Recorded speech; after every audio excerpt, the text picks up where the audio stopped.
जेरैबायदि दिनैहाय बड'लेण्ड गट talent season 2 नि जे अडिशना जोंहा चिरां आरो बङाइगाव डिस्ट्रिक्टखौ लानानै हिमालय हटेलनि जोंहा बिल्डिंआव जादों, जेराव जों नुनो मोन्दों जे मोनफ्रोमबो डिस्ट्रिक्टआव जेरैबायदि बाहागो लाफैनाय बायदियै मोसानाय आरो मेथाइ खननायल'बो फैयाखै, जेराव इन्सट्रुमेन्टेलबो फैदों आरो बायदि रोखोमनि बेयाव कमेडियानबो फैदों, जेराव थारमाने मोनसे टेलेन्टआ जे मानसिफोरनि गेजेराव आलादा रोखोमनि दङ।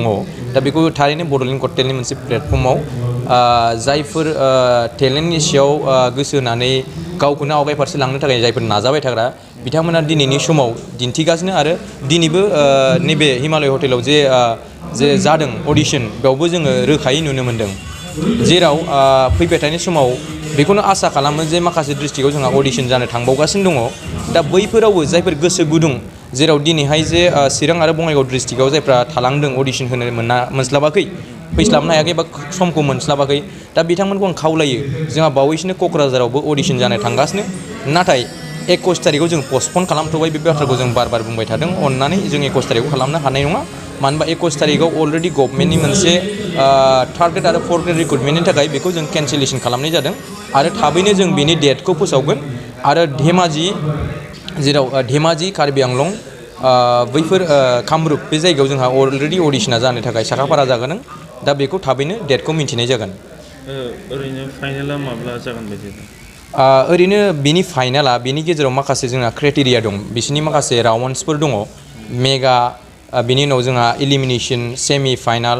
दा बेफोर जानायनि उनाव मोनसे सम नांगौ जायो। बेनि थाखायनो जों सानदों जे डिसेम्बराव साफ्रोमबो फरायसाफोरनि स्कुला मोनसे विन्टार भेकेसननि थाखाय बन्द' जायो।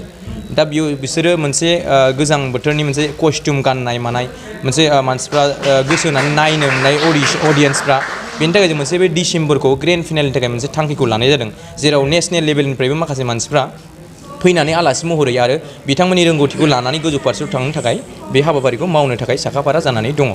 देरहासातगिरिनि बान्था मा जागोन? जोङो टटेल प्राइज मानिया 1,50,000 1.5 लाख थाखा जों दोनदों, जेराव बेखौ जोङो मोनथाम केटेगरियाव जोङो रानना होगोन। उइनारा 90,000 मोनगोन आरो बाखिखिनि फार्स्ट रानार्स आरो सेकेन्ड रानार्स सानैनो बेखौ रानना होगोन। आरो लोगोसे जों मोनसे बाथ्राखौ बुंदों जे माखासे जायफोर टप 15 फाइनालिस्टफोर, बिथांमोननो जोङो माखासे अनथोब आरो बिथांमोननो फोरमान बिलाइ आरो बिथांमोनखौबो बड'लेण्ड गट टेलेन्टआ लानानै माखासे हाबाफारि मावगोन, जायफ्रा मेथाइ खननाय, मोसानाय, ड्रामा दिन्थिनाय एबा फेशन, बिथांमोननि जे केटेगरियाव बिसोरना टेलेन्ट दं, बै हिसाबै बिसोरजों जों प्रजेक्टखौ मावनाय जागोन। फारसेनिसिम बड'लेण्ड गट टेलेन्टनि जानानै नोंथांमोननिसिम खुलुमनायखौ जासिहरग्रोबाय। दा बेनो बड'लेण्ड गट टेलेन्ट बुङोब्ला फ्राय बयबो रायजोफ्रा मिथिखागौ बा बुजिलांहांबाय, खारन बड'लेण्ड गट टेलेन्टआव जों मोनसे मोजां प्लेटफर्म लाबोनो सानदों। बेवहाय बे बड'लेण्ड गट टेलेन्टआ थांनो थाखाय जे बेवहाय मोनसे कमिटिया जे सालायबाय थाबा जे बे थांनानै थागोन बे नङा। बेनिखायनो आं माने खावलायो साफ्रोमबो रायजो राजा, माने गार्जेनफोरानो होन बा सोरबा बेयाव अडिशन लाग्रायानो होन, बिथांमोना लोब फैनांगोन, बेवहाय हेफाजाब होनांगोन, अब्लासो बे थांनानै थागोन।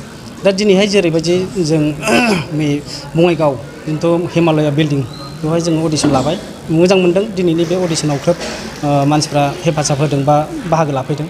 दा बेवहाय जानो थांगासिनो दं क'क्राझार जिल्ला, बेबो जागोन, आरो बिनि उनाव कामरुप दङ, बिनि उनावहाय धेमाजि दङ, बिनि उनाव कार्बि आंलं दं। आरो किसुमाना बुंहरदों, कन्टेक्टआव दंबाय थायो, बिथांमोना दासिमबो फाइनाल माने डेट फाइनाल जाथ'वाखै आरो। दा धेमाजियाव जोङो बिथांमोननि बुंनाय मथे बा जोंजों रायज्लायनानै बिथांमोना 30 नैबे आगस्टआवनो फाइनाल जाबाय, माने धेमाजिना। आरो बिनि उनाव कार्बि आंलं दं, कार्बि आंलंआ 1 तारिखआव फाइनाल जाबाय आरो अडिशन जागोन। दा जियानो हक, जों अडिशनखौ लाबाय थागोन। जाय बिथांमोना बबे जायगानिफ्राय माने सुबिदा अडिशन होनो थाखाय, बिथांमोना बे जायगायाव थांनानै गावबागाव अडिशनखौ होनो हागोन आरो। दा बेवहाय बेखौल' बुंबावगोन आं, बेखौनो खावलायबावगोन, जेसेबां रायजोफ्रा बेखौ अनसायगोन एसेबांनो बियो गुवारनिफ्राय गुवार जायगा लागोन। ओंखायनो आं सानदों साफ्रोमबो रायजो राजाफ्रा बा साफ्रोमबो माने अडिशन होग्राफ्रा बा गार्जेनफ्रा नैबे जोंखौ बड'लेण्ड गट टेलेन्टखौ अनसायनांगोन, हेफाजाब होनांगोन, मदद होनांगोन, अब्लासो बे बड'लेण्ड गट टेलेन्टआ गुवारनिफ्राय गुवारसिन थांनानै थागोन।